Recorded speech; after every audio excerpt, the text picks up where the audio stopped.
Requiem for a Vampire, according to Canopy, is Jean Rollins' favorite movie of his. I'm not sure if that's accurate or not, but according to the Canopy description. For me, though, it's my least favorite Jean Rollin vampire movie.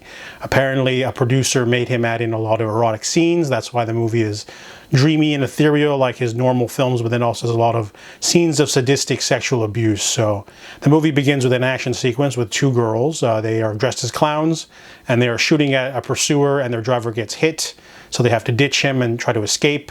They end up in a chateau, and they become prisoners of male servants. However, before they are defiled, a female vampire rescues them and says, we're going to save them for the master. So there's a lone master vampire, a male, the last of his species, and he wishes to use them. However, they end up getting turned and super chained up and abused in the dungeon. And it's a really long, prolonged sequence. It's really uncomfortable. It made me very uncomfortable. It definitely felt not attached to the rest of the movie because the producer maybe added it in, but they are initiated into the vampire coven because of this, and they're supposed to lure men, but one of them doesn't want to, and then so it ends up not being able to follow through on its plot, even though it doesn't have much of a plot.